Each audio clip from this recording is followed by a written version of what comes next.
Welcome to another edition of Your Impact Attack. That's right, it's Your Impact Attack. We're looking at you. It's you guys. We are here with you. The VBC is together again, once again. Who is the VBC? Who are we? I am the V in the VBC, the vet, Jamie Williams. Hello. With me, as always, my tag team partner, Brandon, as I reach through the magic of the screen. And I know this guy can bump and feed and get out of the way of Rey Mysterio on a comeback. What's up, Brandon? Dude, not a whole lot, but yeah, how is something that basic happening on TV on Raw? It's 2025. Everything sucks. And the one thing though that we could count on that doesn't suck is we got the C with us here. These C suckers. The chat. We got some people already in here. Who do we got here with us so far? Well, let's see. We had Chris Winland stop in here earlier. Not sure if he is still here, but he has got a great question for us, which we'll get to later. We got Liz, we got Dan, we got Lab Rat. It's like that is it for him. That we'll call that a four horsemen. Whoop whoop. Four horse people. Whoop whoop. Horse people. We'll get in there. Little Barbie horse adventure from Liz. So yeah, like yeah.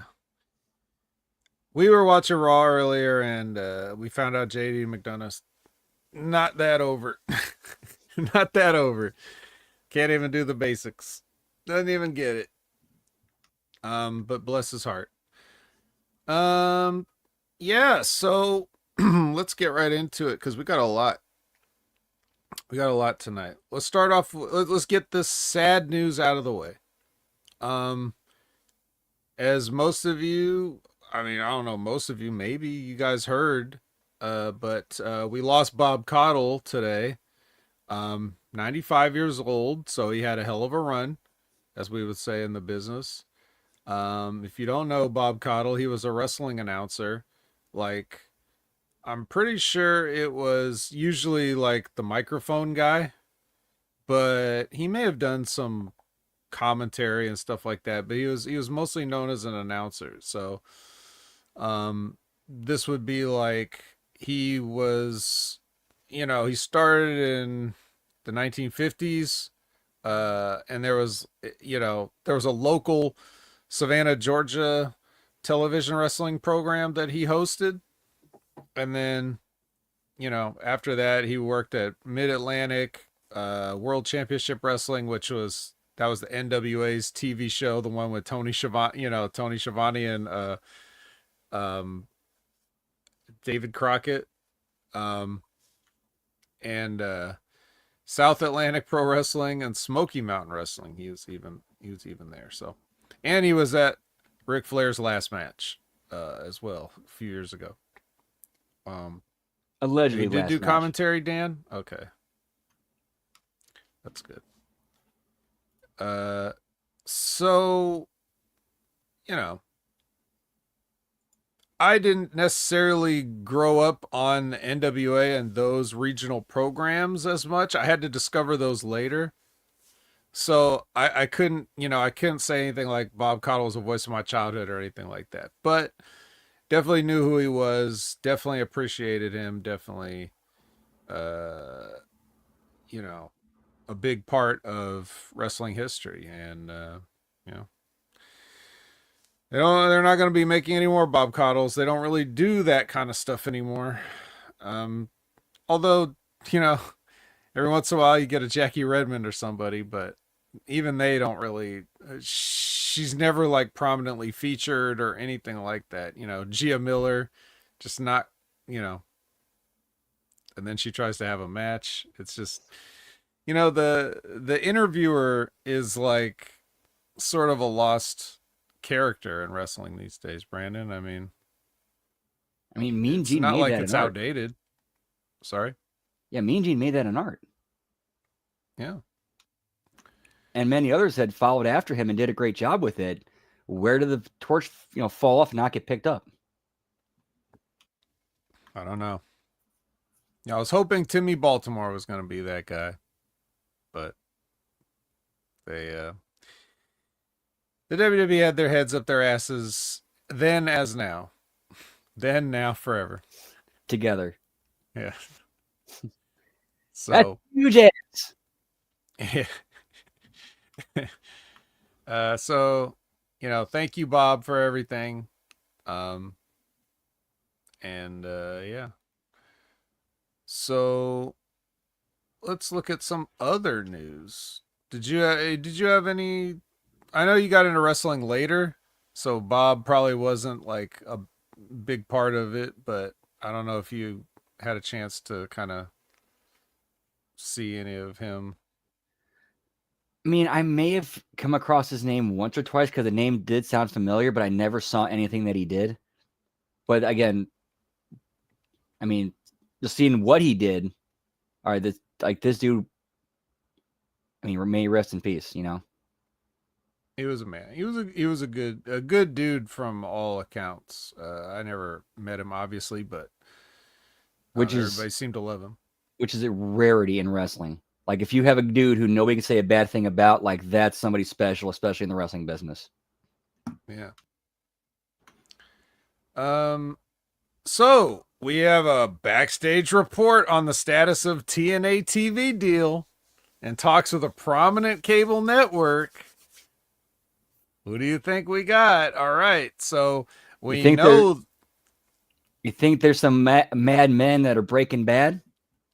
there could be. Could be. Well, they better call somebody. I don't know who, but uh I don't know. I think if they get to TNA it's going to be kind of more like The Walking Dead, but in any case, um we're talking about AMC apparently. Apparently AMC is throwing their hat in the ring. This is just a rumor. I don't know if this is substantiated by anything. Yeah, so far I've seen is the only source I've seen is trust me, bro. Right. Yeah. I don't know where they're it says even in this little article it's not made clear if AMC and TNA have had formal discussions. So where they threw this out, I don't even know. Yeah, I'm sorry. Oh, they have not had any formal discussions, but rumor like that's ridiculous of pro wrestling journalism these days. Like I don't even know who they're not even crediting this to anybody. This is I'm looking at Wrestling Inc.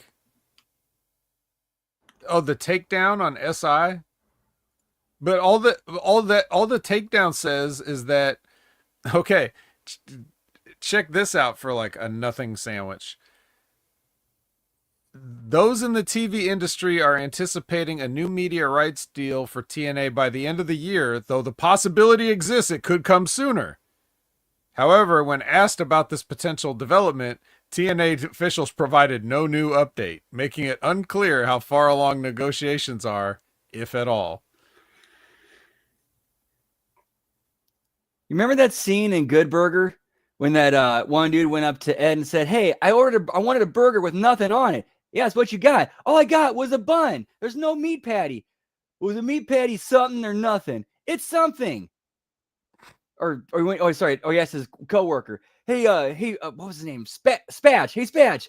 Is a meat patty something or nothing? It's something. Ha! I win. Yes, it's like that, except even dumber somehow.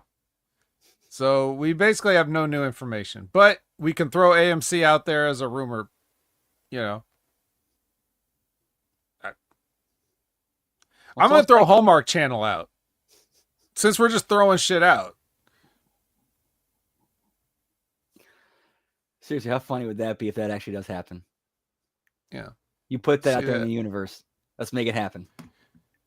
If we believe, I mean, we see what happens when we believe. You can ruin a man's career if you. So speaking of ruined careers and men and TNA, Points, Liz. Points, Liz. OWN.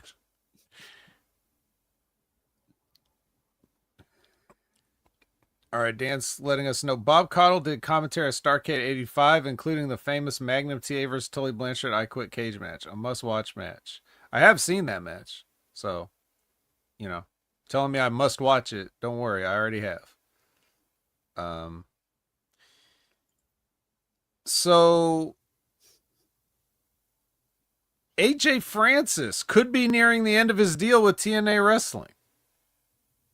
According to Fightful Select, they report that his current deal will expire by the end of 2025. However, the outlet claims that the former WWE star will likely re-sign with the promotion, as he and TNA have a good relationship. So, yeah. They also say that Francis entered free agency last year and then re-signed with TNA to extend his contract by another year. So he'll probably, yeah, yeah, they're probably right. Yeah, Fightful Select wouldn't lie to us. And I can see AJ Francis being the kind of guy it's like, I'm not ready to go back to the main roster yet. I kind of need some more time down here to get better. I could see him being that kind of guy. No, And get I don't think so. I think he thinks he's over, but that's fine. It doesn't matter. It'll work out in the end. We'll talk about more about AJ Francis later, because who boy. And then finally, speaking of We Believe, um, you guys already know this, but big news that also Fightful Select is reporting that Joe Hendry has just straight up signed with the WWE. And they're even speculating that Shawn Michaels loved Joe Hendry so much that he wanted them to buy his contract out. And maybe they think that's what might have happened. Yeah, the speculation and rumors I heard was that it was kind of like a little bit of a deal where WWE would buy out the remainder of his Joe Hendry's contract, and then they'd get to you. But then this part doesn't make any sense because they released him unless it's part of unless it's is Wes Lee still or Desmond Xavier still in the 90-day no compete clause? I don't know, and I don't know if that clause is going to be upheld if he's working for TNA, because that's not technically competition right now. Right. So, but again, I'm not a legal expert. I don't know if there's any kind of other loopholes that where it's like WWE could easily just say, he can work for you. We'll waive it. That's part of the deal. Plus, you get the buyout. I don't know, and neither does anybody else. But Fightful's still going to report stuff anyway, so you can't stop them. But that is, so that's a thing I just thought was worth mentioning, just because it's TNA related, and of course he can always pop his head in anytime he wants, but it's not going to be, they're not going to focus on him going forward, which they didn't really even focus on him when he was there at a Yeah, certain point. yeah, I think he's going to get the Julia Stephanie Vaqueros treatment, the fast track through NXT, and then right to the main roster. Maybe,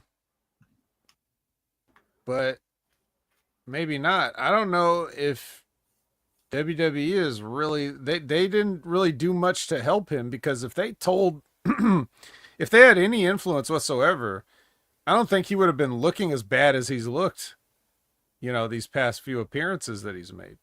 And I just mean in terms of like the spot that he's in creatively, like with this, right now he's in a thing with Thea Hale and NXT, like going for a mixed tag team championship against the Canadians who have the AAA belts, which I don't know if they think he's a star, what that is going to do for anybody. So it's weird. The whole thing is weird. But I have a bit of a weird theory. I'm wondering if they're thinking the interactions between not just on air but also on social media between Joe Hendry and Chelsea Green could create some entertaining content. I suppose, but this is Chelsea Green's light work, going down to Mexico and winning titles while she's still up here, as a part of SmackDown, and just got the US title again. And so, yeah, going into a feud with Joe Hendry is, I don't know. Let's just say it's not what I would do if I was thinking about fast tracking somebody. Let's put it that way. Agreed. And if that's what they're thinking when they're doing this, I get it, but there's better ways to do that. And then besides which, even if you take that out of the equation, you look at how he was being booked in TNA before, you know, look how he lost his title, like when he had the title. You go back to that, just thinking of all those things and just how they've done everything they can to cool him completely off any of the momentum that he built up. They he has this gimmick that he comes up with for himself. He takes it around the world. It gets enough of attention that TNA wants to lock him down, so they lock him down, pun intended, and then he seems like they're doing well for a while, and then it seemed like the moment that WWE had some interest, TNA lost their interest. It almost seems like, petty, jealousy, a scorned lover. I don't know. Whatever. It's just Joe Hendry hasn't been the same for like the past year and a half almost, it feels like. So, but hey, prove me wrong, guys. What as me personally, what I've done with them is still keep him hot, keep him a star, but as is tradition, have him put somebody over on the way out. Do exactly what they did with Jordan Grace. Yeah, why not? Just job him out one more time, just for. Let's stop talking about Joe Hendry because it's depressing. Charles has munchies on deck. What do you got, Charles? What do you got for us? Do you have enough for the rest of the class? We have a Chris Winland question, though. So let's get to that. Can you reflect a bit on the good and bad celebrity crossovers in wrestling from Lawrence Taylor, Pete Rose, Jeremy Piven? I think no one holds a candle to Andy Kaufman. Pee Wee and Chucky were fun, too.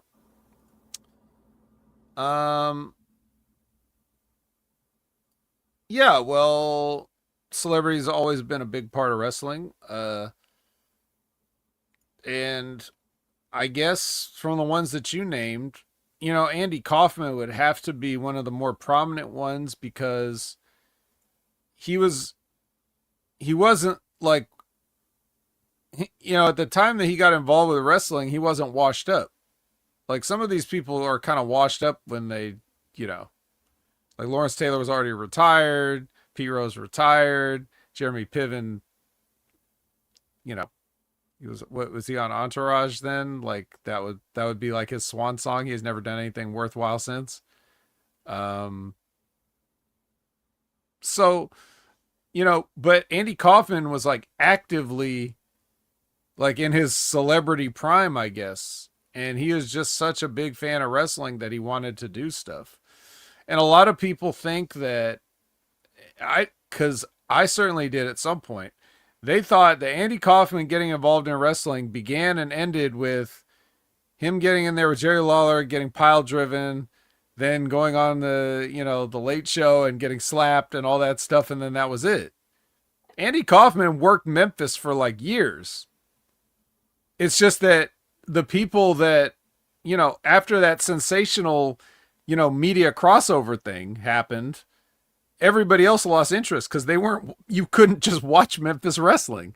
Even if you got interested in whatever happened with Lawler and Kaufman and Jimmy Hart and all those other guys, how the hell was everybody else in the country going to watch Memphis wrestling? You couldn't back then.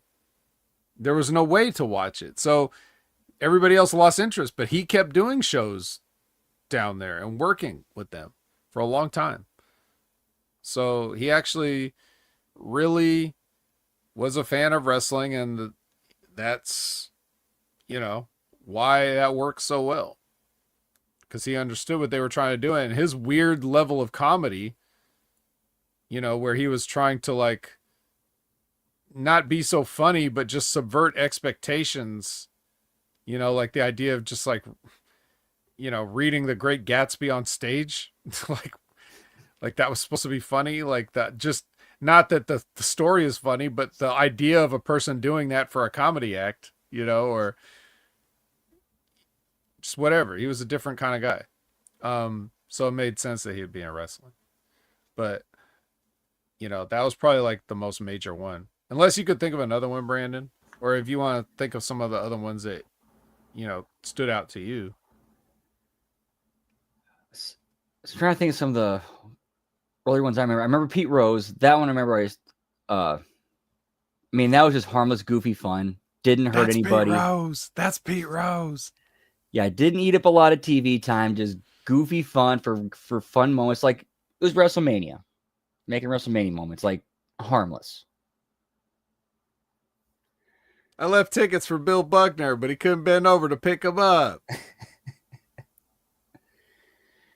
And of course, we got a couple Cyndi Laupers in here from Hammer and Dan. That's always, yeah, she was a huge part of helping wrestling cross over to the mainstream and the boom in the 80s with the rock and wrestling connection. Yep. Cyndi Lauper. That's a good one. Didn't do too much beyond that, I think. It was just kind of in that time period of WrestleMania 1, but it's understandable she wouldn't stick around. Yeah, Muhammad Ali. You got to look at Muhammad Ali too. Gorilla Monsoon picking him up for the airplane spin.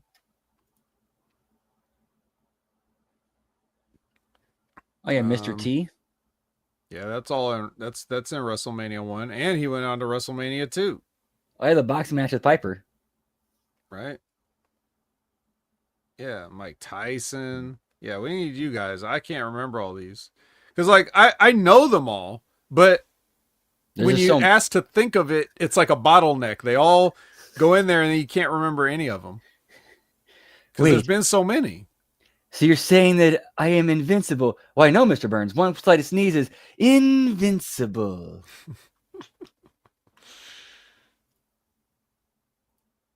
Yeah, I don't know. Well, maybe Fridge Perry's not high on the list of celebrity cross. Wasn't he just like one of the people in the WrestleMania 2 Battle Royal, the football players? They just had a few football players in there. Yeah, but a harmless spot. Oh yeah, Alice Cooper, WrestleMania 3. That was good. Oh yeah, Ozzy walked the Bulldogs to the ring. Yep, Ozzy. Wasn't that also WrestleMania 2? The Bulldog one? I think it was either that or 4. Yeah, I don't remember. Pamela Anderson, right? Karl Malone.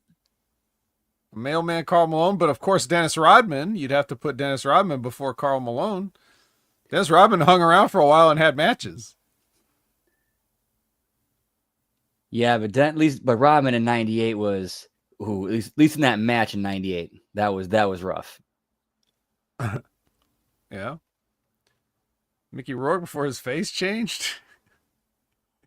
You ever see the movie Johnny Handsome? No, I have not. Okay. Yeah, that's a movie where Mickey Rourke's face changed. WrestleMania 2, I guess. Kevin Green. Yeah, Kevin Green hung out for a while. Steve McMichael. But if we take out the sports guys and just focus on other celebrities, then, there's been a lot of those too. I mean, we could discount the entire like Raw guest host era, because that's like kind of forcing it. Like we had to have a celebrity every week, so they got to do this or that. But like, as far as like wrestlers that had meaningful programs, I did think the Lawrence Taylor was a good one. I like how they did it too, because it's exactly like.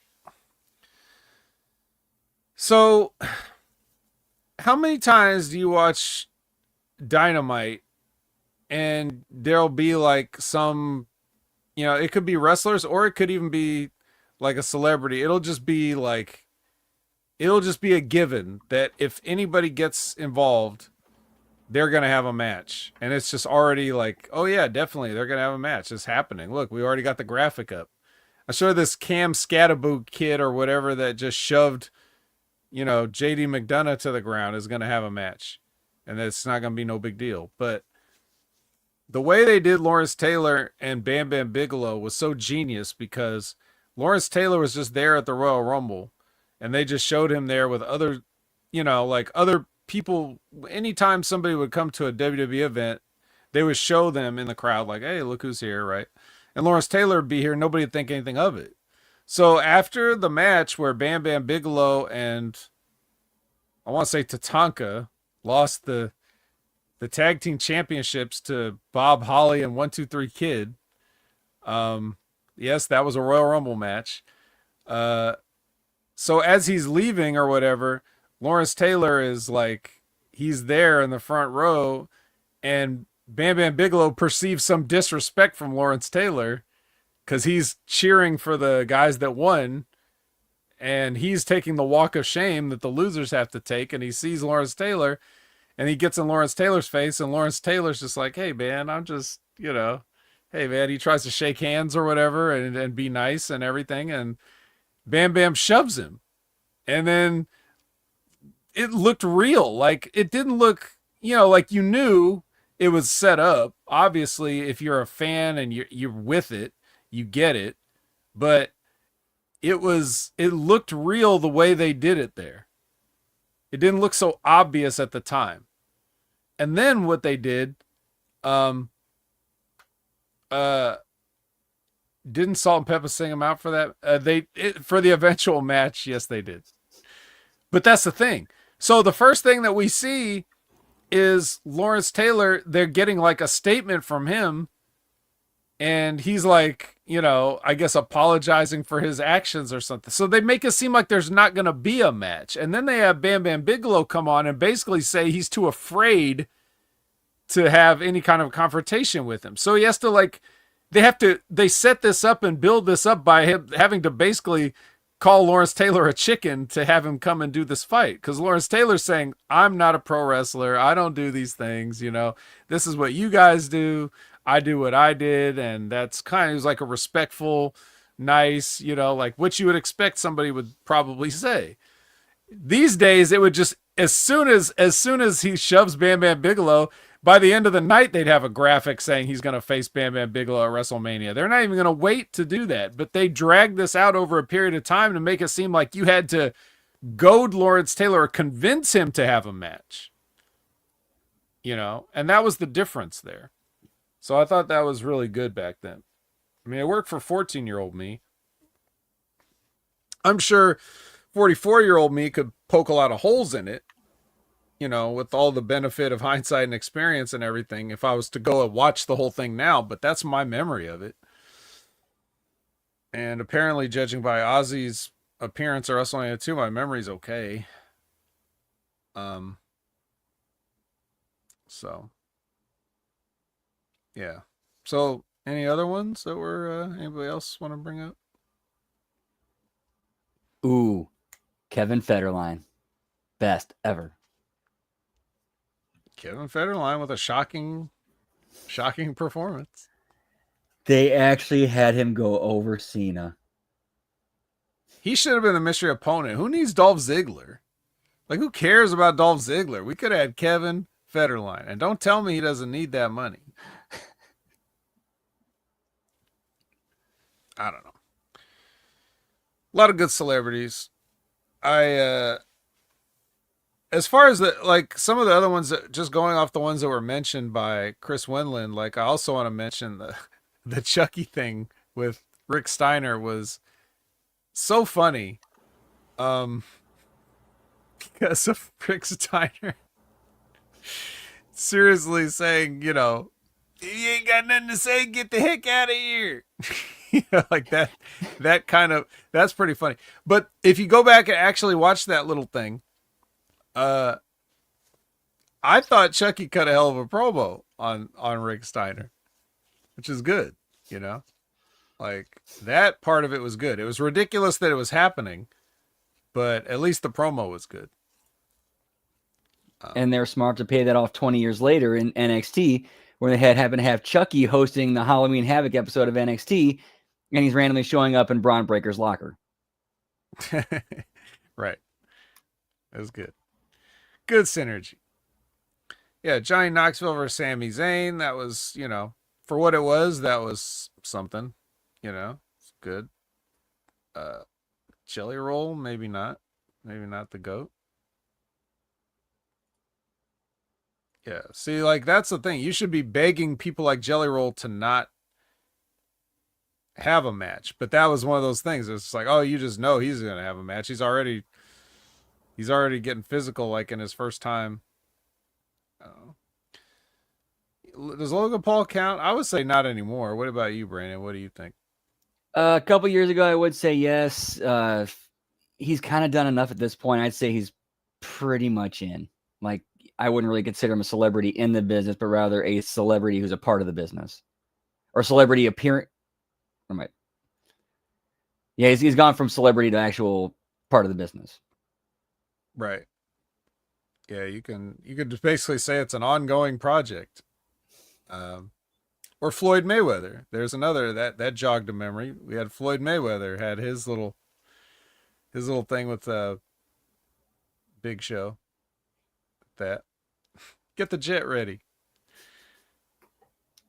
So man, there's too many celebrities to count. We can't do it all night. But um but good question. Yeah. And then the bad ones, which is like most of them. Like let's be honest. We're talking about some of the ones that we liked. Um but and Jeremy Piven screwed up the he screwed up the name of SummerSlam and he'll never live that down, but It gave us a good meme, though. yeah, he gave us a good meme. But I mean, other than that, for what he was doing on that particular night, it's not like he shit the bed completely. He just messed up that one name, and that's all anybody remembers. So, yeah, how can we forget Donald Trump? That was a big celebrity involvement. There is one line from that night I'll never forget because it's probably one of my favorite Jerry Lawler lines because I never laughed so hard at it. One of the hardest times I ever laughed during wrestling is as they were shaving his head, Jerry Lawler says, if Vince wants to run his fingers through his hair tonight, he's going to have to cut a hole in his pocket.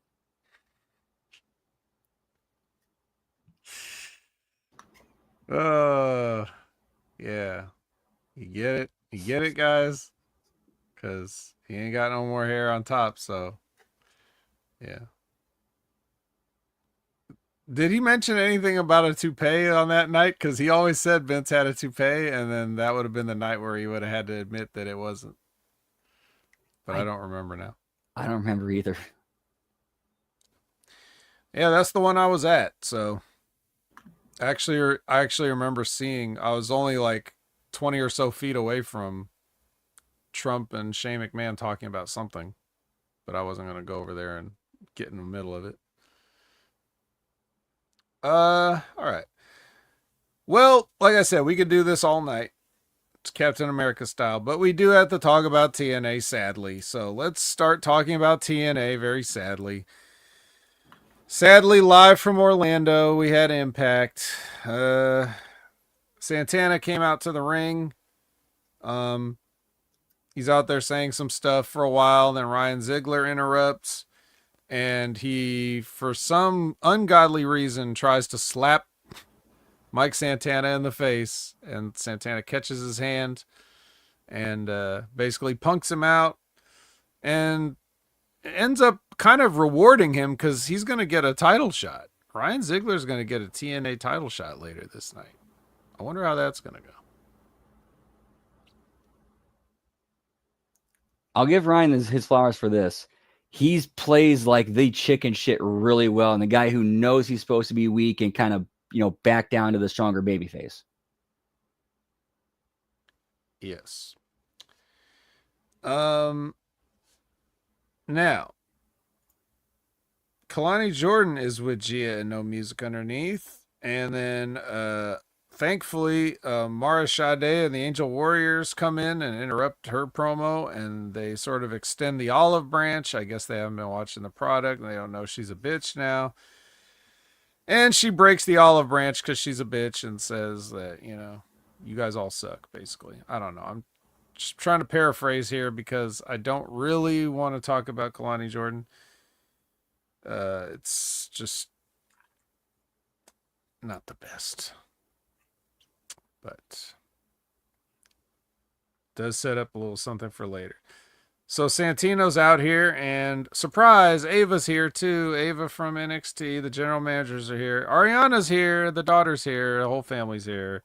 Enjoy the show. Enjoy the show. That's the last thing Santino says before he goes to the back.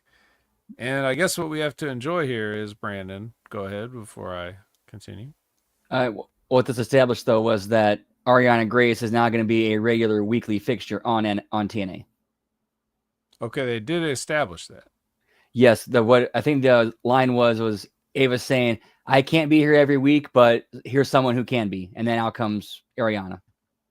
Okay, okay. Very good. Well, this is our enjoy the show moment. We get Danny Luna versus Indy Hartwell. Well,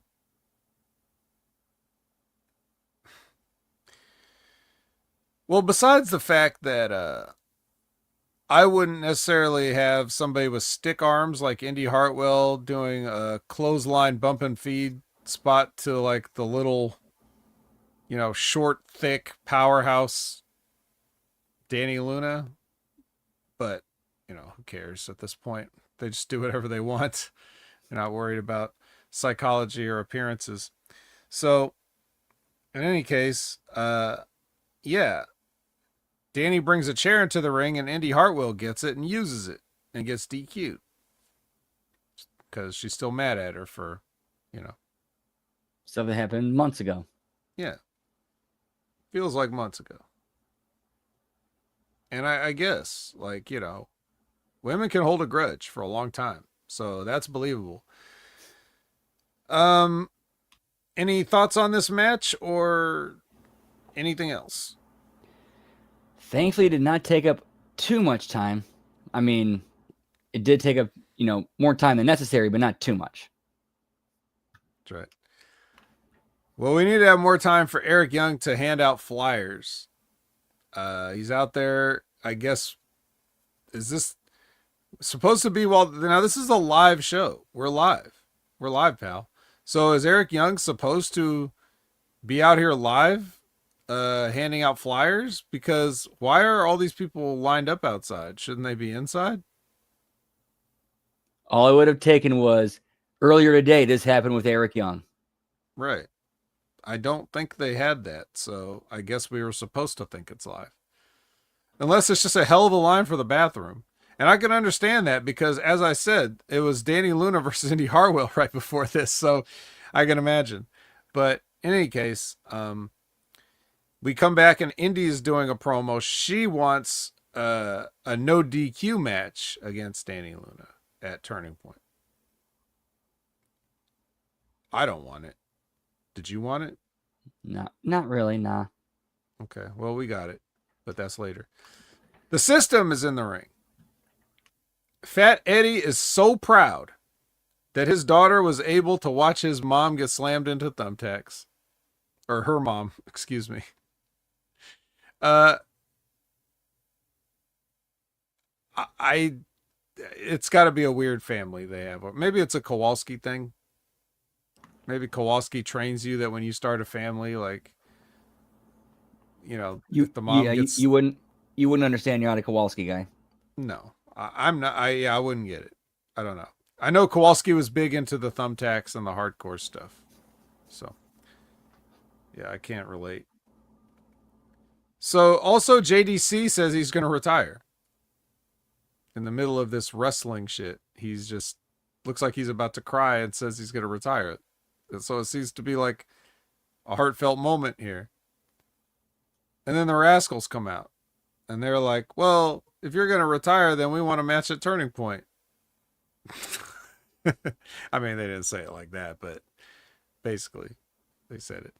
Yeah, you can sum it up like that. Summarized version. Mm-hmm. So.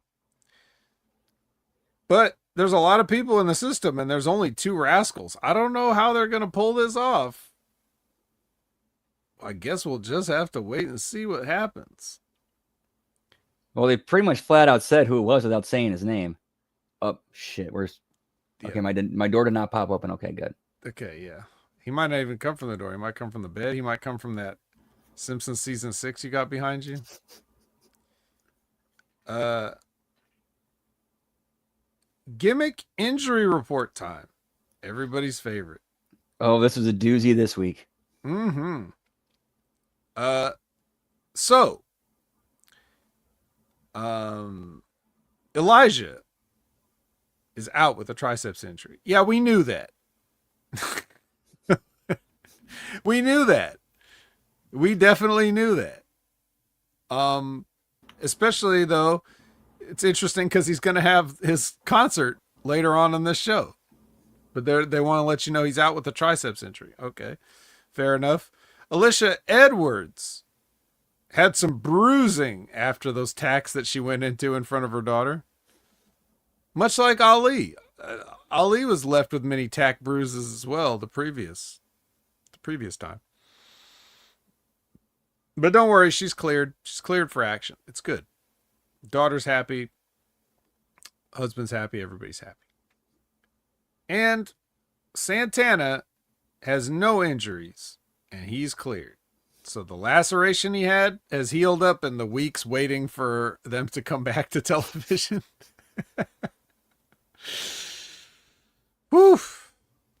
There's your gimmick injury report brought to you by Bioflex. TNA fumbled after Bound for Glory. There's no other way to say it. They fumbled after Bound for Glory. Yeah, they fumbled and they kicked it backwards into the end zone and got a safety is what they did. But Ali's going to give Jason Hotch a pep talk on their way into the building. The Hardys are having a photo shoot and they interrupt. I think Ali's making some, as a politician is known to do, he's making some crazy promises, like the time that Homer ran for sanitation commissioner. So he promises Jason Hotch that if he wins his match tonight, they're probably just going to get a title shot against the Hardys, the Great Hands. They're probably going to, the Hardys title shot, and they go over to confirm that. Over under that we actually see the Hardys drop the belts to the Great Hands.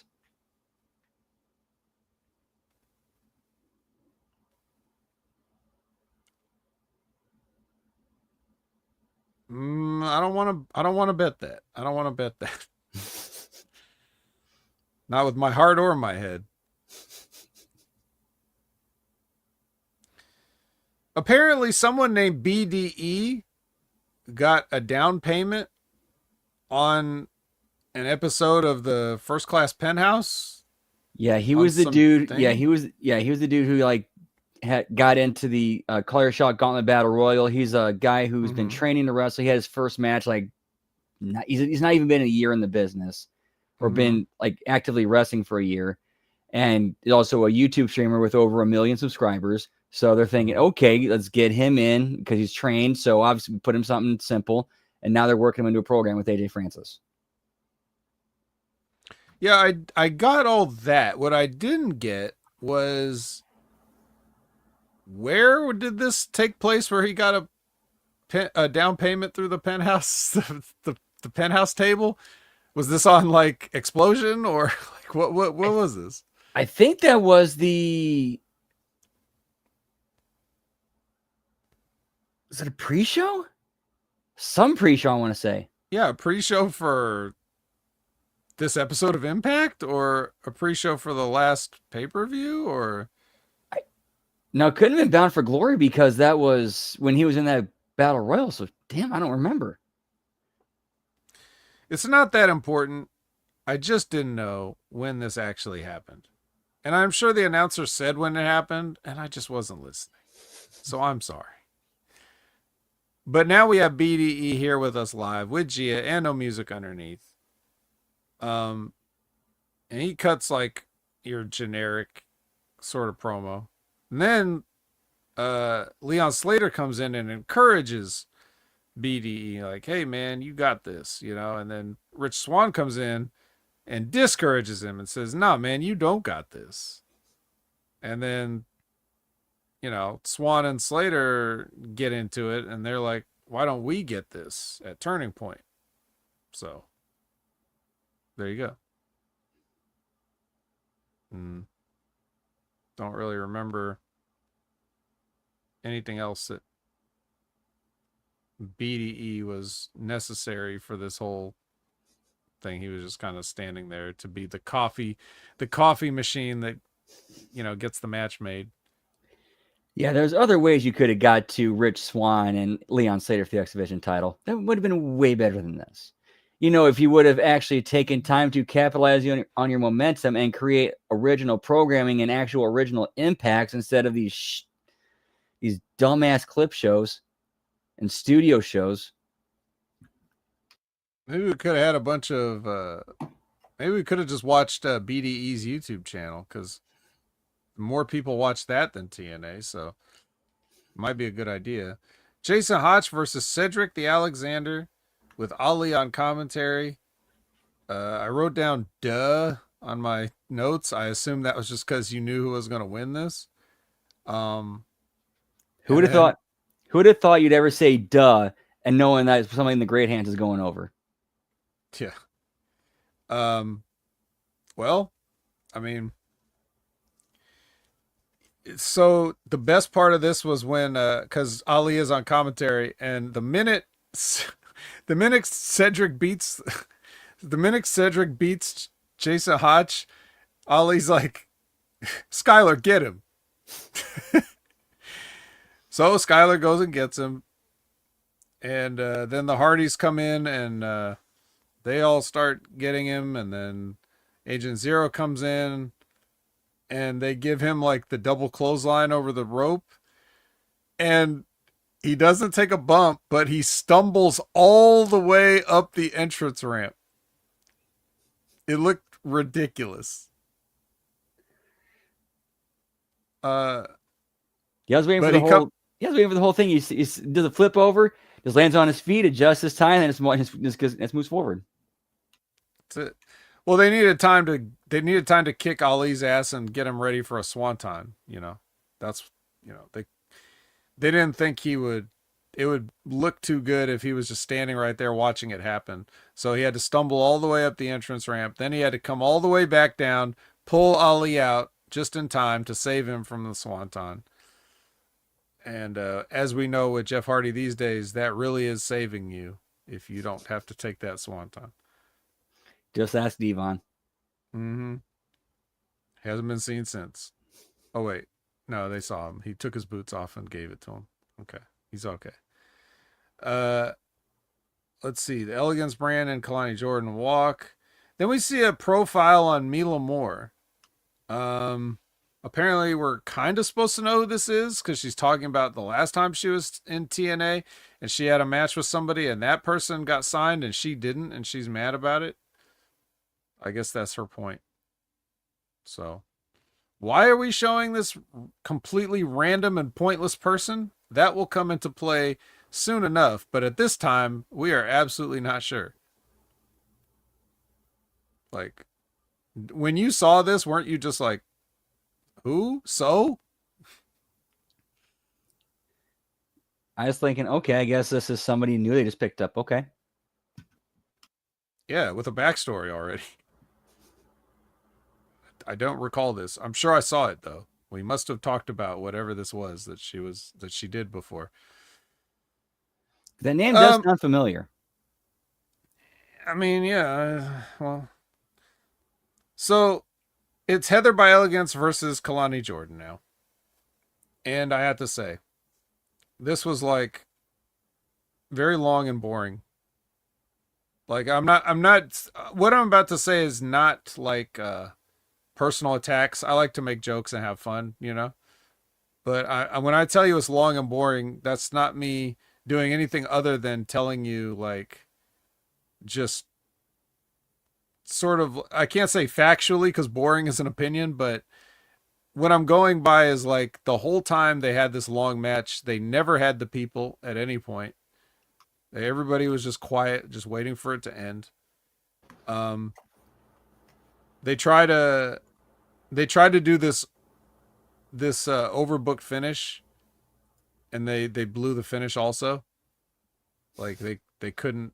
They tried to do too much, and what it was, if you didn't watch, was they were gonna do a spot where I guess the idea would be it was one of those spots where M is standing outside and Heather's gonna somehow feed Kalani into M, and M's gonna hit her with a punch or something, as she comes through the ropes. Give her a shot. Give her a shot. He's gonna give her a shot. Um, Which basically means like if to anybody, it's when you're doing a spot like that and you see her here, a shot's coming. You know what it is. All you do is hand up, turn your head. mm-hmm. So they're supposed to do that, and the the idea is normally in a spot like this, they do the classic version would be, the heel is going to trip the baby face. So they're facing away from the ring and they reach back as the baby face runs the ropes to trip them. So they're doing like a no look trip thing, right? And then the spot is the baby face reverses and then they accidentally trip their own partner and don't realize it because they weren't looking. So this was Heather is pushing Kalani towards M on the outside, and M's gonna jump up and like punch her through the ropes, I guess. But Kalani Jordan reverses it, and M is staring at Heather for so long that she realizes I can't hit her now because I've been looking at her for like 2 seconds. So I know it's her. The spot doesn't work. So she just like gets up on the apron a little bit and then just is like, like just fucking, could you please? I don't know. Dude, moments like, I admit this is a reputation I got in the locker room. Is I was always very paranoid about like finishing sequences and making sure that okay, we're all on the same page. Everybody knows what's going on because I'm afraid of shit like that happening. Yeah, I mean, you got people that can barely perform the basics of a wrestling match, and then you want them to do these finishes at the same time. It's not going to work. Also, Heather got her nose busted in there somewhere, I'm pretty sure.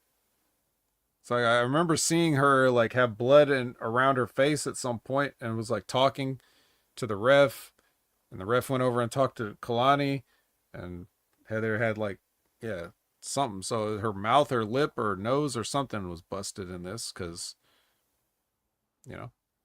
shit happens. But not good.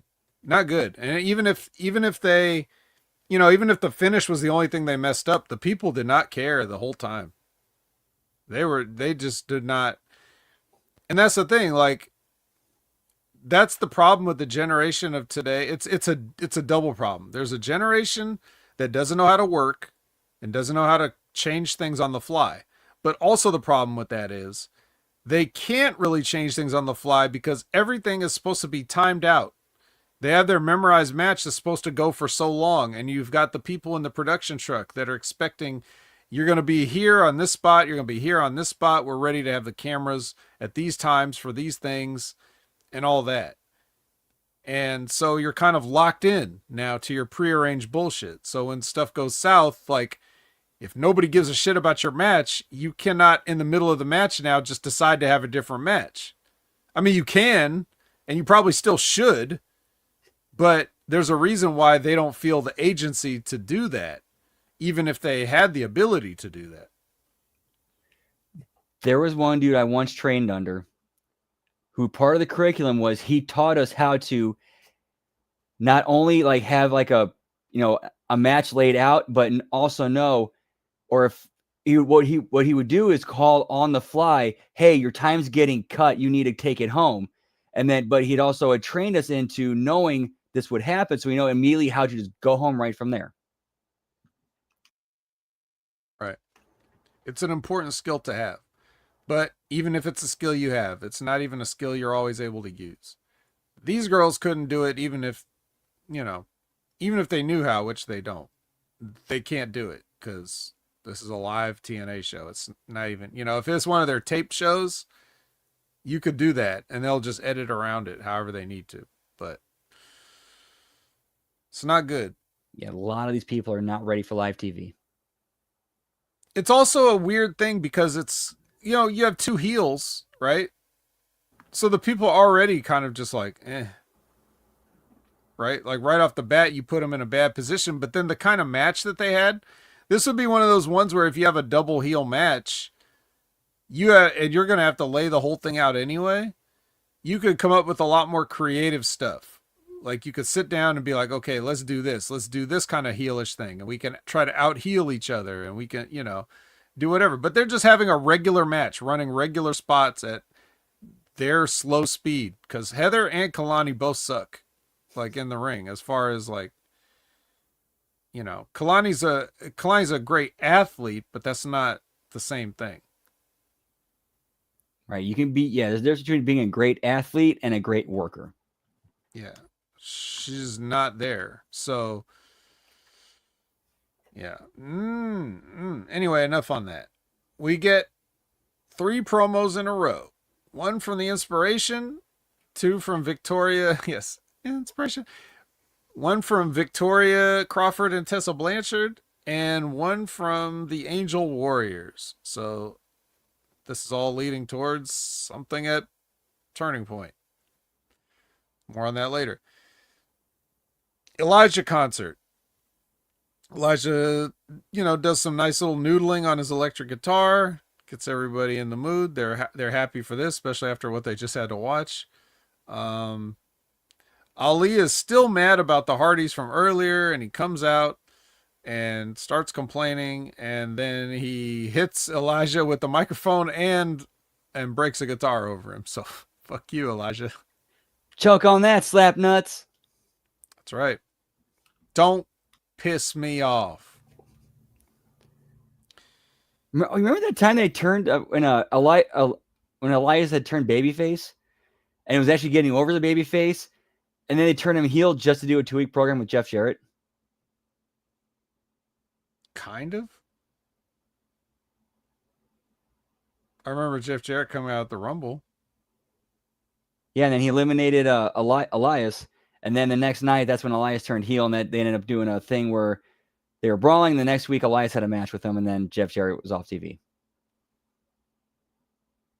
Yeah, that was crazy. Remember when Jeff Jarrett came to work for like a couple months at the WWE, and then, yeah. Interesting.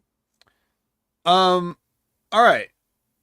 Santana versus Ryan Ziegler. Mike Santana versus Ryan Ziegler. And Ryan Ziegler is demanding cheers from the audience. And of course, which he doesn't get, of course. No, of course not. No, classic heel. I'm trying to get boos, so I tell you to cheer for me, and then you boo even more. So they have a match, and then midway through the match, a video plays of Dolph Ziggler arriving and getting jumped. How did they know? But yeah, and why did they play in the middle of the match? I don't know. And then Robert Stone, or wasn't Dolph Ziggler? Didn't he have the Call Your Shot trophy with him? Yeah, he had the trophies like walking in, but he's like walking in from outside. So, like, why did they know that he needed to be there for the camera? And it was very lucky that they were there right at the moment he got attacked. Right? So then, Robert Stone leads a pack of guys that haven't been on TV in weeks to attack Mike Santana. And then it's at this point that Frankie Kazarian comes and cashes in his trophy, which is the same trophy. So he took it from Dolph Ziggler's, limp body, I guess, and added his scarf to it before he came out there. Cashed it in, beat Mike Santana, and we have a new TNA champion. There's a lot of things to talk about in just this one thing. But Brandon, I'll start with, what do you think about this creative decision? Bold choice, Cotton. Let's see if it pays off. Oh, we already know it's not going to pay off. No. What did you think at the time, I guess? Were you like shocked as you were seeing it? Or did you have it spoiled beforehand? Or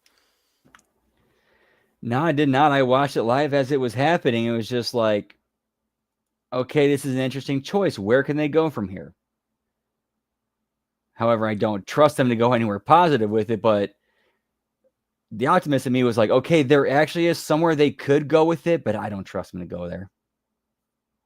Did you think that they weren't going to still flip it even after Kazarian started cashing in?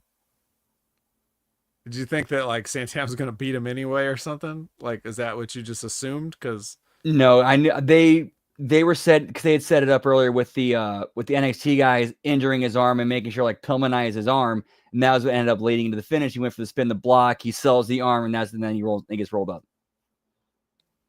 right, which is I know. yeah, just I can't throw my broken arm. Oh my god. Yeah. So you're trying to do something, but again, you can see the WWE's level of effort here with the bodies that they put in here. You got In the Mud, you got Brian Pillman Jr., you got Big Jack Perry, and who am I forgetting? I I already think said Robert Stone, but Charlie Dempsey's in there. Charlie Dempsey. The Oh, and most Stacks. random, no connection group of people ever. Oh, yeah, Stacks is in there too. And Stacks, right? Which could play, which I think then it might end up playing into the whole nepotism thing with Ariana and Santino. Yes, but that is the one thing. But everybody else, the only thing they have in common is that the WWE doesn't give a shit about them and hasn't just released them yet. That's Right? the Yeah. only that's the Yes. only thing. Yeah. Stacks is the only one that makes sense Right. because you could actually do something with him and his real life connections with Ariana and Santino. Yeah. I don't know, man. If you were taking this thing seriously, you would have sent some actual people, I think. But What Jada Parker, Lola Vice, I mean, Tavion well, Heights. Tavion Heights. How about Javon Evans? How about what's his name? Miles Bourne. right, why not? Well, I mean, they're all baby faces, so Oh I yeah, understand that. yeah, it's true. Yeah, my But bad. there's even better heels that they could have sent that they're not using. Trick. He could lose his shit. He could be out for revenge. I don't know, man, but whatever they did, this is just so random. And it's no different than like you did this with Dark State anyway. Like Dark State is their own version, like their gimmick is only this. Like that's their only gimmick. And then you take another group of random no connection having guys and they're just there. Meanwhile, also, let me remind you that the last time that anybody saw these two fucking guys, Tyson and Tyreek or whatever, they were with Wes Lee. Which that's going to be funny in a minute, but not so much right now. But you know, I'm turning to Frank Grimes here. Yeah. Whatever. Let's just move on. Wait, he had a son? My dad had a thing for prostitutes. All right. Well, let's see how TNA can prostitute themselves anymore. It seems like they're giving the WWE a lot of freebies, basically, is what it looks like here. So we got a pre-show. Brandon, did you watch the pre-show? Nope. Okay. On the pre-show, the first thing we see is Santino standing outside in the parking lot saying that this is a closed set and he's got extra security. So no funny business. Right? It's a serious matter now. We had one of our wrestlers cash in on another one of our wrestlers because of some chaos. We can't have that again. So our first match is Jake Something versus Mance Warner versus Hometown Man. Why, I don't know. But something sends the hometown into the black hole. So Jake something picks up a win. Are they still doing anything with him and Kazarian, or did they drop that already? I don't know. You had forgotten also, hadn't you? Not until yeah, until you just said something. Yes. Yep. And you know who else forgot until I said something? Me. I also forgot. I can't believe I remembered. I just remembered it just now. I watched all this stuff with Frankie and this match with Jake something and everything, and I didn't remember. And then just now when I'm talking about it, I remember, hey, weren't they doing a thing? All right. They could go So back to that and make Jake something Kazarian's bodyguard. they could, but they already don't because, well, first of all, BDE is with Gia and no music underneath, and he cuts a promo saying that AJ Francis isn't as famous as he thinks he is, but he's going to go viral after tonight. Congratulations. I give you 3 out of 5 stars on your promo. Kazarian comes out and he's going to do an episode of The King's Speech as champion. And this would have been a place where Jake something could have came out, but he didn't. He says he had nothing to do with the attack. It was not his idea. He calls out Carlos Silva.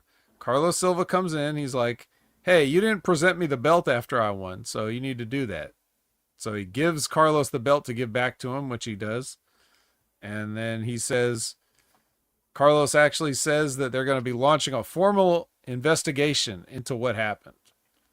And it's like, he says that, and the first thing I think is, as opposed to what, every other crime that happens in TNA, do you also launch formal investigation into those, but you just don't announce it publicly? I guess. I don't know. Yeah, I'm still waiting for James Storm to get jail time for throwing Mickey James on the train tracks. I don't think it's going to happen. I'll be honest. We may reach the statute of limitations. So. Well, I think he's on the run. I think James Storm's on the run hiding out in JCW. Right. And if you can hear those sirens in the background, they're probably looking for him right now. He's not here. I don't know why you guys are trying to find him here, but please. Anyway, the Zigglers come out and Dolph says, hey, basically, we got to work together as a team tonight. So I'll trust you for tonight, but I'm just letting you know, as soon as tonight's over, I'm calling my shot on you. That's what he said. Now we're at Turning Point main card. Right. First match is Little M Riding Hood with Big Bad Heather versus Kalani Jordan. This match was much better than the match that Heather had. It still wasn't the best ever, but especially like the part where Kalani Jordan got up on the top rope while M was outside and completely whiffed a top rope moonsault. Like she completely missed her and then just had to like stumble backwards into her to knock her down rather than, you know. I guess that was the safer way to do it. Except if you're Kalani Jordan's knees, you probably didn't feel like it was very safe, but that's how you blow a kneecap, pal. Yep. I mean, if she loses the one thing she can do, I don't know what's going to happen. But still, it's another heel match, and it's just beyond their experience to be able to pull this off in like a meaningful or satisfying way. Of course, Kalani Jordan's going to win. Why wouldn't she? It's not like a 3-on-1 situation or anything. 3 heels versus 1 heel. And the 1 heel is going to win, of course. Easily. Back to back complete dominance of Elegance brand by Kalani. Where was Mr. Elegance, the new Mr. Elegance, to try to come down here and potentially bring the belt back to the Elegance brand and get involved? I guess they just haven't found their Mr. Elegance yet. So, yeah, slim pickings. Which, to be fair, there are. Yep. Let's see. Angel Warriors and Mara Sade with Gia, no music underneath. Ryan Ziegler interrupts. He calls Gia dumb and lazy and tells Mara her hair looks wet.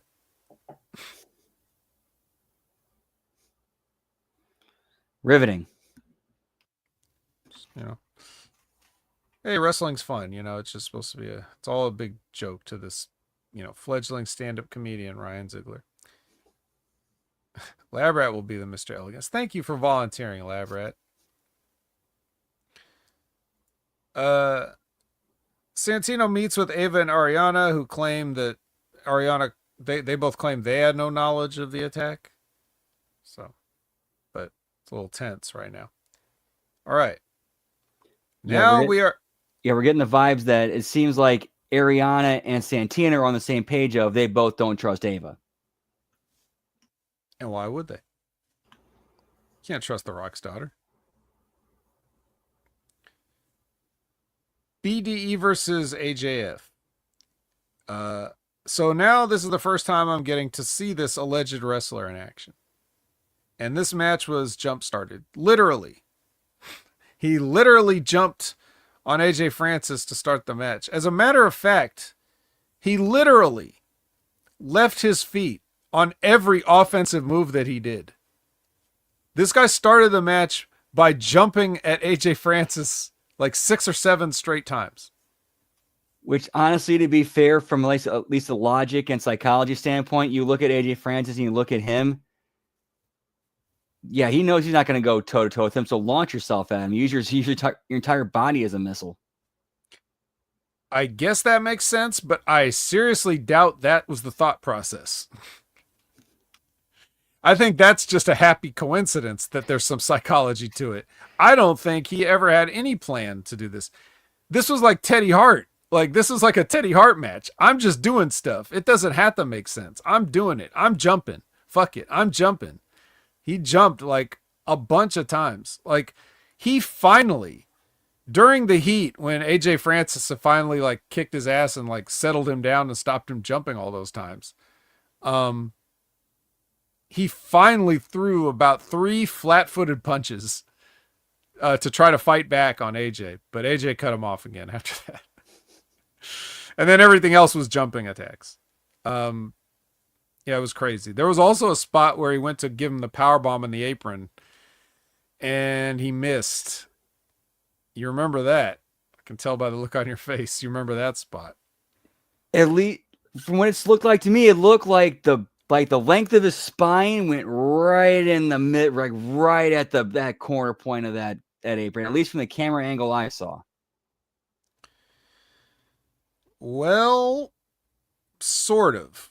If it was, you know what, I will take a botch miss over that just for his safety. Yeah, this was probably the worst way you could have done it, because he slid off. Like, not only did he, hit it at an awkward angle, like right in the middle of his back, like you said, but he didn't even hit it flush.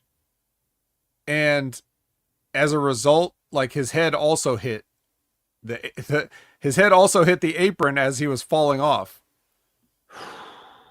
So he's lucky on this one. This is the same thing that happened when Moose did that. I forget who it was that he did it to at that time. And I had to cut a promo on Moose, and then he never did that again. But AJ now has done it. And it looked like it was going to be safe. Like he was going to place him on there safe, but he just missed. He just misjudged it.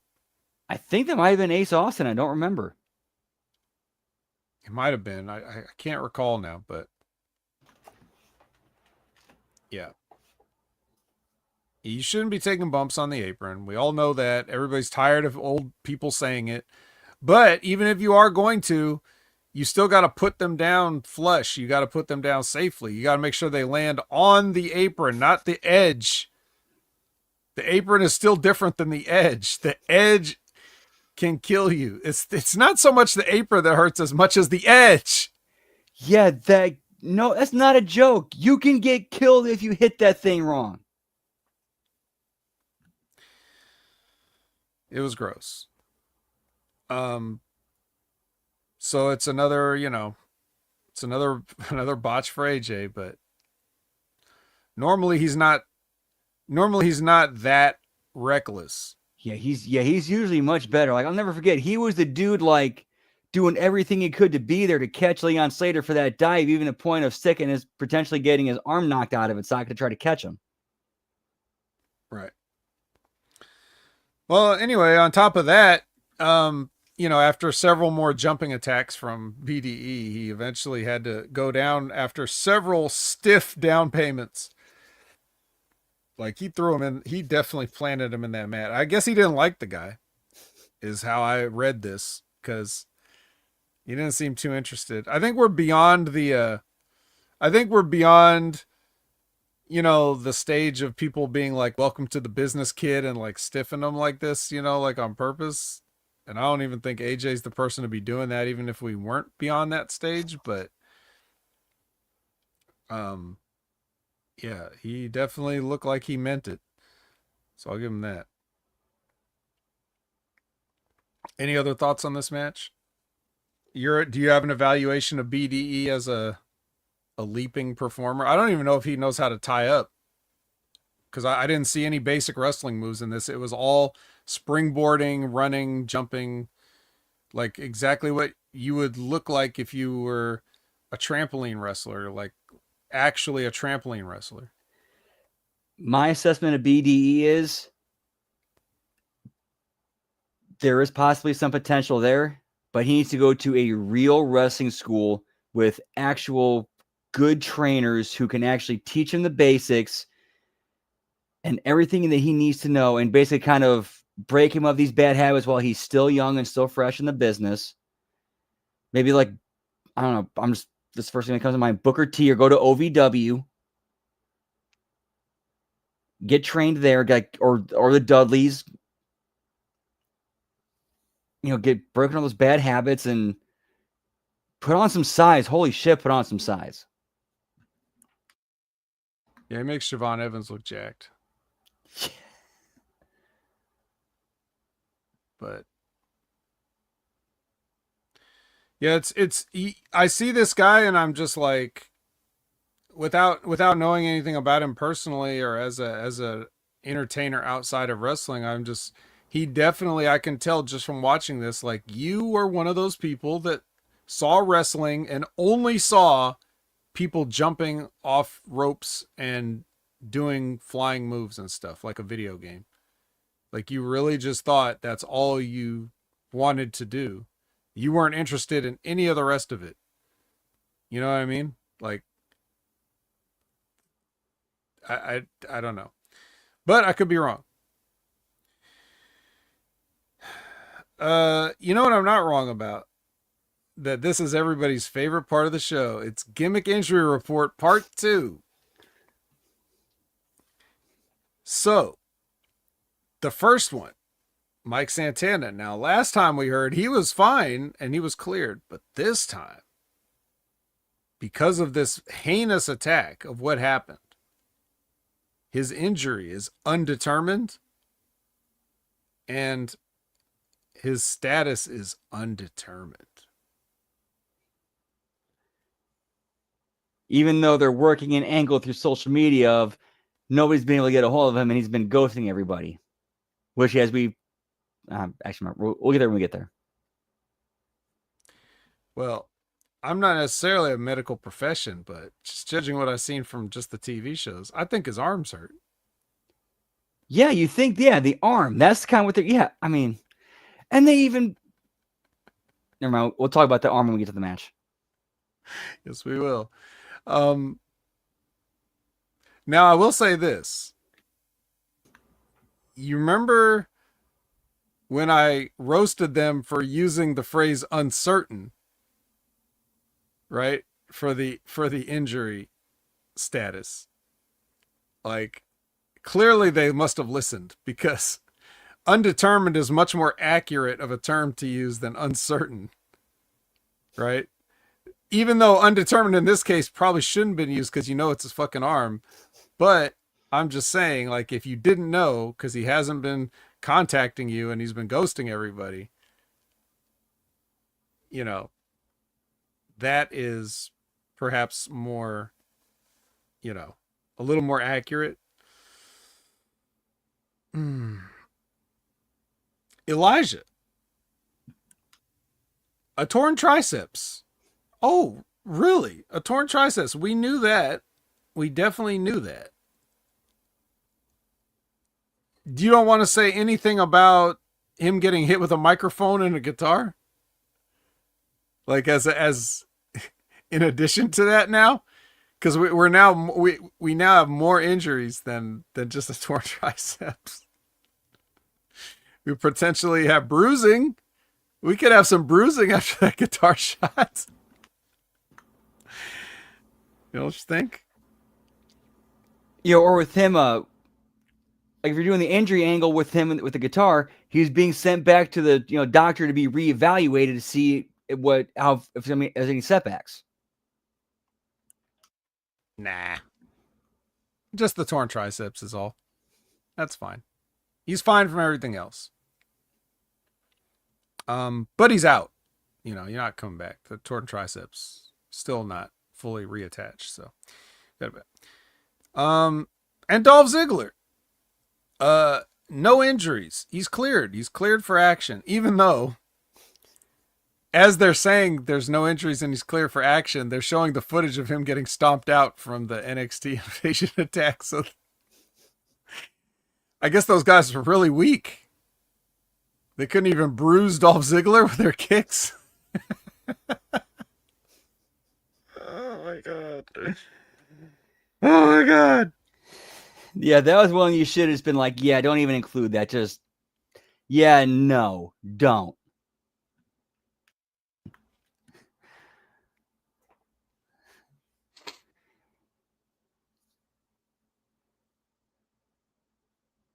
I heard Stevie Richards talking about recently during one of his recent shows, talking about pitching ideas to Delirious, and then him finding out that it was him doing that got him basically no longer being booked with ROH because that kicked in his paranoia and self-defense mechanisms, knowing, okay, this guy's a threat to me.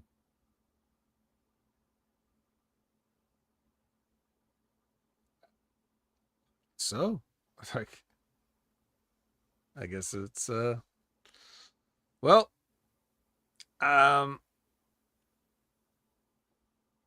we got at least we got a Delirious's amazing run in Ring of Honor to always look back on and celebrate. I can't wait for his farewell 6-man in Madison Square Garden. So, Burt Macklin is with Gia, no music underneath. He's had no contact with Mike Santana as of yet, but he doesn't care because he's gonna face everybody. Doesn't matter if it's one guy, two guys, 10 guys, or any. Well, maybe if he puts it that way, it sounds a little funny, but slap a Brazzers logo on it, pal. Yes. I hate guys. I love women. So, what you want, Grizzly Adams? So what he did actually cut a decent promo on the NXT guys here. I'll give him that. I'm nothing if not fair, and I've never been particularly a big fan of Burt, but he did. I mean, his promo was fine. I liked it. It was fine. So give him a thumbs up on his promo here. I won't give a thumbs up to this next match because, as far as I'm concerned, it didn't happen. This is Danny Luna versus Indy Hartwell in a no disqualification match. And there is immediately an instance of kendo stick. Therefore, this match is disavowed. I now turn it over to you, Brandon, to review this match and tell the people what happened in it. They hit each other with weapons and someone went through a table. Oh, God. Who won? Indy. Oh. Hurts, don't it? Because damn, this match hurt to watch. On multiple levels, I assume? Bruh, I already got an appointment with Dr. Melfi. Even though I disavowed the match, I may or may not have accidentally seen that Hurts donut was like on a unfolded chair or something. Yep. Yeah. It looked like it sucked. I'll never. That kind of reminded me of something. Yeah, I'm kind of going a little bit of story time here. There was a time where we had this company we're working for. The is at a concert venue, and they had Sabu on the show, and he was in this 4-way with one of the others in the match was a dude named Rat Boy, who was known for being like kind of like a masochist. And one of his things was his band actually played during the intermission of the show. This is actually before intermission. Oh, I'll get to the end. Actually, I'll get to the intermission after this. So during he was part of the 4-way and he in the match with Sabu, and he laughed off Sabu's offense. Like he was getting hit with Sabu's stuff and was laughing it off. So then Sabu's like, motherfucker, okay, started laying it into him. Here's one thing I'll never forget. This one bump he took was when Sabu gave him a drop toe hold into like a chair that was open and sat down. So basically, he's taking the drop toe hold and the back of the chair is facing him. Here's how he takes the bump.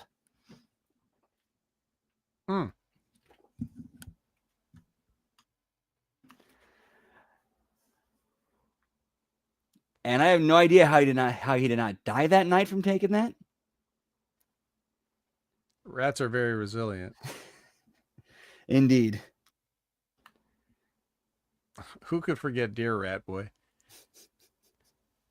Yeah, don't do that. But you know, that was that match. Was there a story about the intermission? Yep, and then his band was playing, and part of the gimmick of his band is during like at least a couple of songs, during the bridge where there's no lyrics, because he was the lead singer, he would let people from the crowd come up on stage and punch him in the head as hard as they could. And then he started screaming, ow, into the microphone.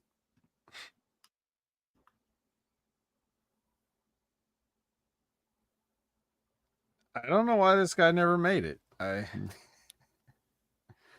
He sounds like he's everything that the people would love today. Get me Lab Rat Superhuman Tag Team. I'm not Lab Rat. Rat Boy Superhuman Tag Team. Sorry. Got the names mixed up there. I apologize. That is my bad. Yeah, don't leave, Lab Rat. He didn't mean it. He was just testing that on you. He was testing that joke on you. That's all. All right, the GMs discuss their extra security measures, and then we get Vic Tessa versus the Angel Warriors versus the Inspiration. However, Tessa's not cleared. So we had a gimmick injury report, and Tessa is not medically cleared to compete in this match. Where were you on that one, dipshits?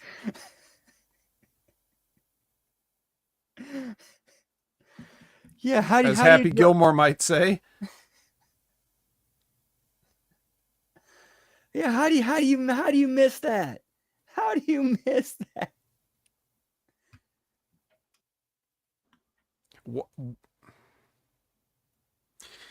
Anyway, her replacement is Mila Moore. So now we know why we had to sit through a vignette of her, because she was about to be in this match. So now we get Mila Moore and Victoria Crawford as a team in this 3-way tag team championship match. It's a match. I'm not going to break down everything that happened in this. It's just that, Xia Brookside gets idolized while, her partner's leaping on everybody else in the match outside. So there you go. And then afterwards, the Inspiration awkwardly tries to get Carlos Silva to dance with them.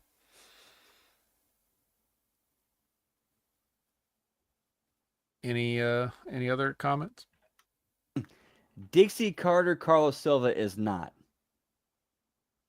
Nope. In at least some ways. In at least some ways. Ali and the Great Hands versus Cedric and the Hardys.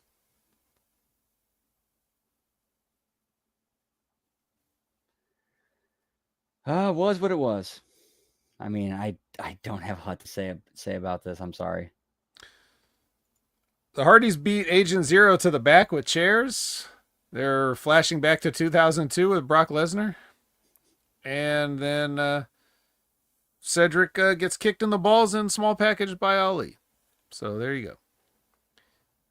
Then we get, as a change of pace, we have a triple threat tag team match, then we have a 6-person tag team match, and now we are going to have, as a change of pace, a 6-person tag team match where it's the System versus the Rascals with their new old partner, Desmond Alexander. I know what you're Formerly known thinking. as Wesley.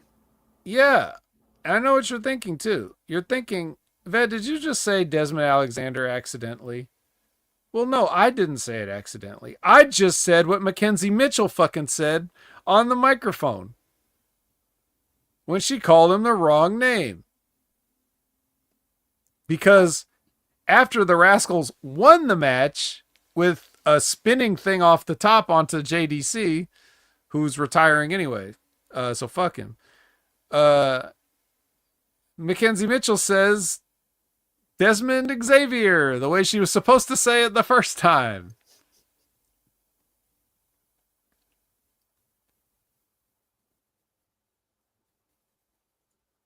I got nothing.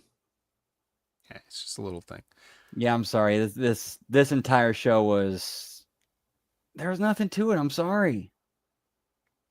If they would have actually, put some time into building shows and having a fresh original content instead of taking, a month off. Come on. They told you they were going to have a partner. That's all the build they need. That's just one show's build. That's all you need. Desmond Alexander. Come on. Come on. I thought, wow, Cedric Alexander has a brother? I've always dreamed about having a brother. Brothers don't shake hands. Brothers got a hug.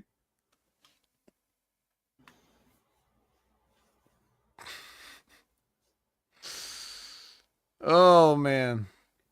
Yeah, We're this family. was the week for muffins. We're family. We're doing a lot of stupid stuff together. Just wait till Christmas. Yeah.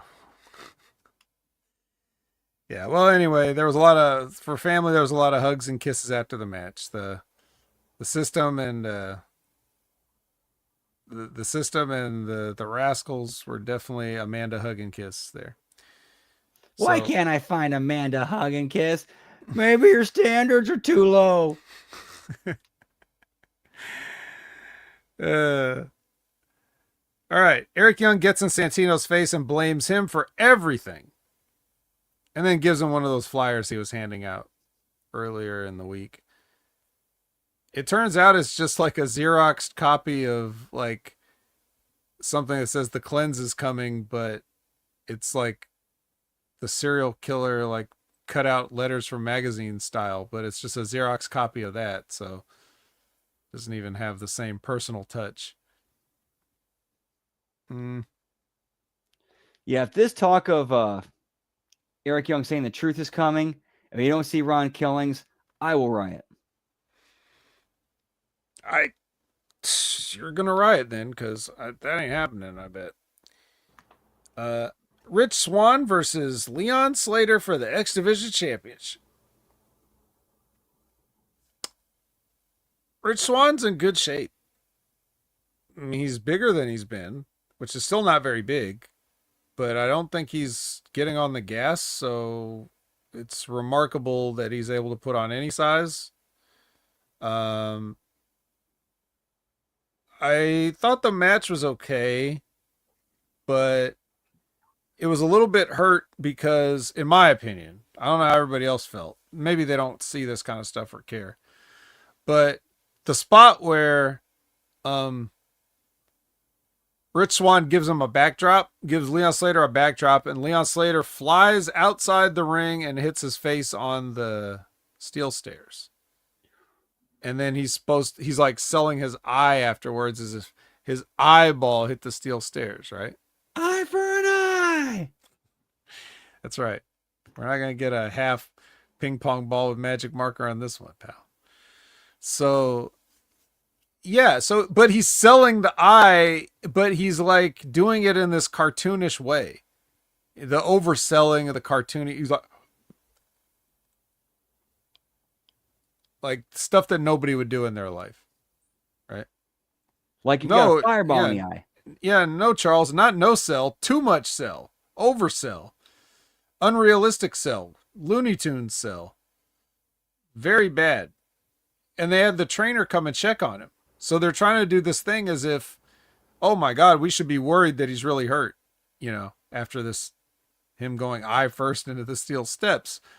But the it never his eyeball never factored into any of the match that they had afterwards. There were no spots like regarding like blindness or vision impairment of any kind. Like they just went and had the regular match, and then Leon Slater would just cartoonily grab at his eye a bunch of times during the match, but then just go and do whatever. Easiest comeback cutoff you can do. Leon Slater starts coming back, thumb to the eye. There you go. A simple thumb to the eye could start this. You don't even need to take a flying bump into the stairs. All it takes is one thumb to the eye. Yep, and if you sell it and work it, crowd's going to buy it. Of course. But they didn't.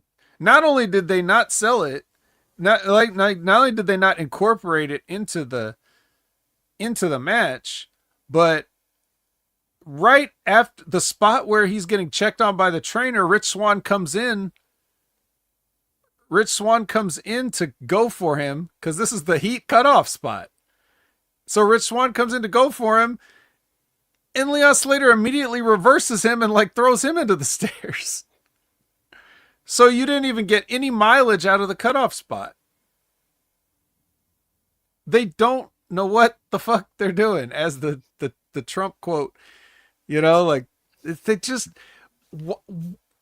it's so easy. It's so easy, and they're making it look so difficult. And who's explaining this to them? Who's going to tell them?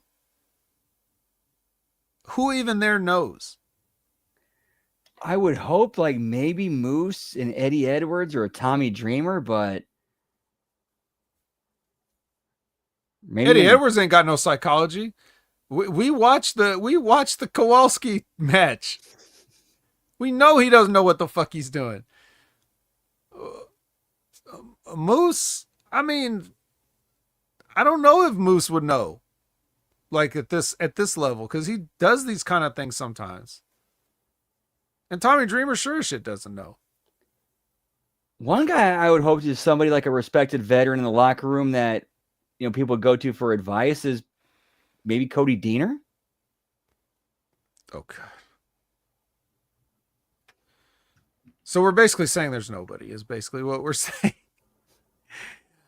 Well, hey, you got to go to war with the army you got, not the army you want.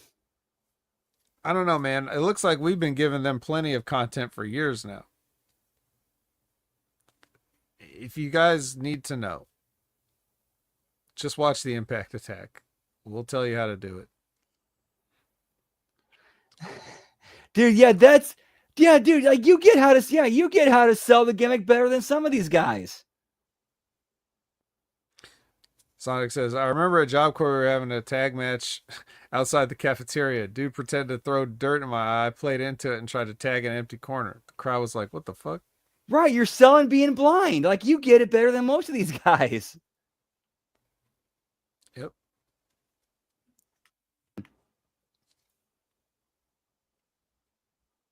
Yeah. I don't know, man. I don't know. It seems like they just want to get their shit in. Which, if you want to get your shit in and have a get your shit in match with Rich Swann, that's cool. But you didn't have to do the eye spot. Couldn't you just leave that out? Couldn't you just leave out the eye spot if you want to get your shit in? Because you're leaving it out anyway when you don't do anything to follow it up. So why don't you just leave out the whole thing? It's fine. They had a nice match. It's just that was the part that bothered me because they set that up and then didn't do anything with it. So yeah, so Swann 450, of course. not Rich Swan 450, Swanton 450. And Rich Swan, the evil heel from First Class, shows sportsmanship, which I didn't understand that either. Yeah, that But was a little confusing. Like, wait, what? yep. And then afterwards, Gia's there on the outside, and she says everyone wants to honor Leon Slater's grandmother, Valeria. Is that her name? Valerie Slater. Valerie Slater recently passed away. So they had a nice little tribute moment there, I guess, and then he goes from that into promo time mode, and then says that him and the young OG are going to become the youngest tag team champs ever on Tuesday or tomorrow as we record this. So, And we will find that out tomorrow night during the late start NXT watch along as soon as AE shows off the air. and quite honestly, they better do it. They should. I really don't see the value of Dark State being the tag team champions. I just don't. There's nothing there. Now it's time for the main event. Dolph Ziggler and Frankie Kazarian versus Burt Macklin and nobody else because Mike Santana ain't here. So he's going to start the match as a handicap match, and they're going to fight, and it's going to look very looks like our heroes are in trouble. And then all of a sudden, halfway through, Santana pulls up in his car. Luckily, the camera was right there at the right time again to catch Santana pulling up. They were just posted up outside, and just right at the moment that Santana's car pulled up, they cut to that camera, and he came out taping himself up. He makes it to the match, finishes the match, and actually beats Frankie Kazarian with a spin the block. So, yeah. Then afterwards, Dolph wants to cash in, but the randos cut him off again, and they attack again. And then it looks like Frankie Kazarian's had a moment there, but then they attack him too. So I guess he was telling the truth. He had nothing to do with them. So unless they beat up everybody. But unless that was a red herring. So we've seen them do red herrings like that before. Remember Bully Ray at the Aces and Eights where they broke a fucking pillar over his head? No, I don't remember that. I don't remember that at all. Oh, yeah. Like they did the whole thing with the wedding to him and Brooke Hogan.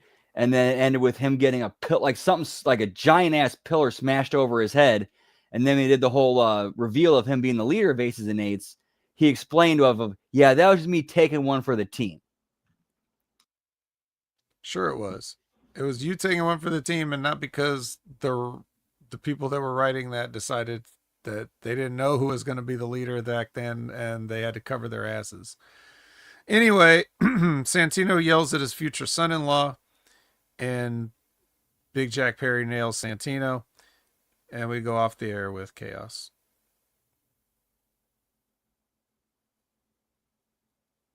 It's a turning point, pal. It's something all right. Well, there it was. TNA finally gets their live programming back on track, and it's just some stuff. And I'm not excited about any of it. Man, this could be one of the worst drop balls I've ever seen. Like you build this goodwill, all this momentum, and you have that Bound for Glory where all these eyeballs are on you. You're just hot. You're the hottest you've ever been. And then, all right, we're taking a month off and we're going to do tape shows or like pre-recorded clip shows. And then we're not going to do anything to build to this pay-per-view. Oh, we're going to do a shock title change on the live show on the go-home show. And have an NXT like you could have done stuff like this, but if you would have actually used your TV time for it, but they didn't.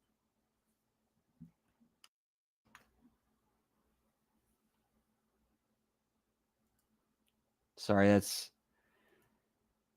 how do you fuck that up? How do you fuck that up? I don't know William Hurt from A History of Violence. I don't know. But they did. Anyway, that concludes the Impact Attack for this week. Uh, we are very grateful to all of you for hanging out with us tonight. And you guys could keep the party going over at the resuming of the Raw Watch Along very, very shortly. Before we get to that, Brandon, tell them what else you'll be doing. Oh, see what else have I got going on this week? Tomorrow we're doing the NXT Late Start Watch Along as soon as the A show goes off the air. Wednesday we got the AEW Dynamite Watch Along and Belt Count. And from what I have read, it's going to be a long night because if I recall correctly, this Saturday is going to be AEW Full Gear. So that means no collision, which means 3-hour Dynamite. So buckle in. It's going to be a fun night.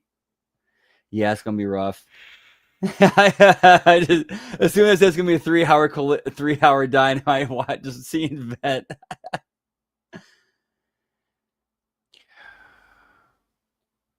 And then Thursday, we got the TNA watch along. And then once that is over, we're going to the JCW Lunacy watch along, replay watch along.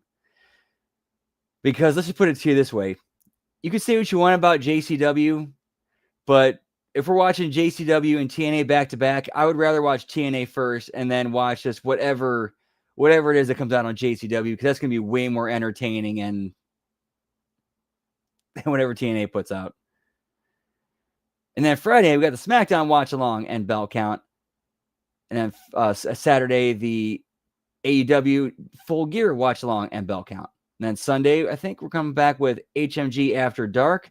And I think we'll finish off Trailer Park Boys Season 10 and Shoresy Season 4. And then, like Vet said, we'll be coming back in a little bit with the Raw watch along continuation. Yeah, the night's not over. The night is not over. All right. Well, as for me, you can find me at Opinion Haver everywhere. You can find me on the shows I'm on, and you can listen to the shows I always tell you to listen to. So, with that, we'll let you get on about the party. And for Brandon, I'm the Vet, and I don't have a sign-off line. Hold on, I got to give points to Sonic for this one. Julian, Rick, you have to come with me to the future. Something has to be done about Bubbles.